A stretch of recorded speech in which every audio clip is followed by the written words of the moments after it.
Welcome to TradeTheMBA.com. This is Jonas Reports for the 15th of September. And well, we see it right there with the cross of the Power Mode 2 and the uptick of the Azure line, as it really gives an indication of the boost that we started to see from yesterday. We're still in a shakeout that's like completely resetting. We started to see a rebound in the histogram, but with the falling red, and that's still likely to see some back and forth in this. Now we're getting a rise of the zero line. So as that begins to catch up to where prices, we're going to get a constriction going along these lines, which will, once it flatlines, be the basis for the next breakout move, which should get us very close to that 4,000 projection pretty quickly. Probably going to still see some back and forth within this because despite the stabilization within this, this has got to smooth out just a little bit from a shakeout standpoint to be sustainable. Doesn't mean we still can't go back up to the highs. It's just something to be aware of. That, well, you see declining red. It's not usually until that has a chance to flatten out. And usually in your 50K charts or 5K on the ES, you'll see it clear. Likewise, we're seeing here where it says no orange right there, that's just the failure of the DOC orange reset, meaning that even within this strength, you're likely not to get as big a power pop out of it as you might think. From a gold standpoint, absolutely nothing happening right there because, again, it's still in this mode waiting to see some signs that inflation can take hold and that there's even some support for it. And again, you know, as long as we're having these difficulties with the way they're counting cases in America and stuff, you're getting this idea that there's still a significant threat level keeping everyone pretty much locked down. It's just getting strange now when they're starting in places like Texas and that, where if someone's infected, you have the idea that 15 others probably are infected, and then they start combining probable cases with actual cases while ignoring the most important factor, is your death rate increasing or decreasing? And it's not increasing, so a lot of this just becomes the more you test, it's kind of simple math, but they don't really talk about it in March. And that if you were testing 1,000 people and 500 were positive, that's a 50% rate. But if you're testing 20,000 but then have 1,000 people, well, you've dropped to a 5% rate, but you ended up with 500 more people. So they're saying, oh, the cases, the positives double.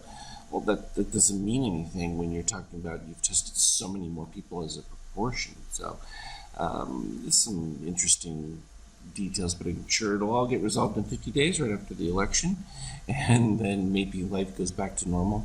Euro continuing its little press there. It had a complete shakeout reset and starting its build back up.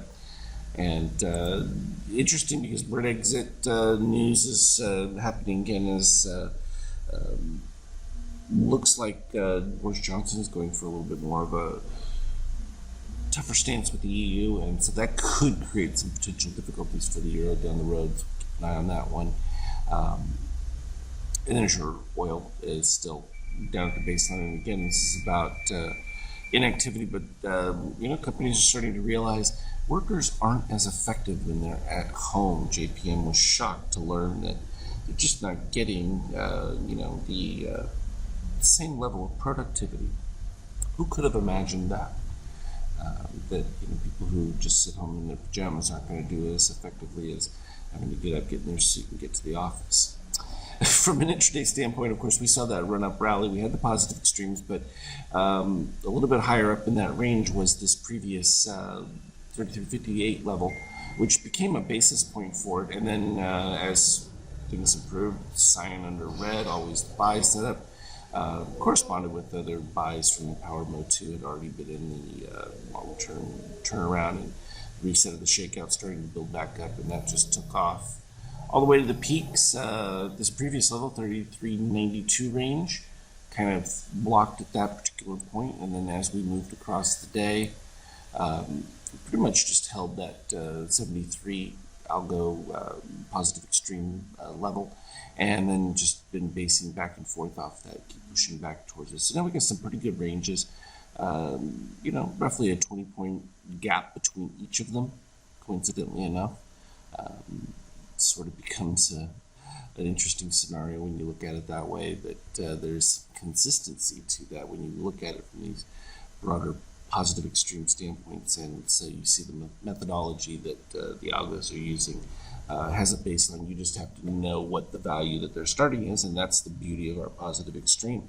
It gives us that information and makes it much easier to evaluate based on that. So as we get to the positive extremes that we just had early on there, we filled those back in, and it just is that process of back up and down, but still edging towards the higher side of things rather than the lower side. As always, though, I will continue to update the Skype chat and put up any relevant charts as needed. Trade well. We'll talk again later.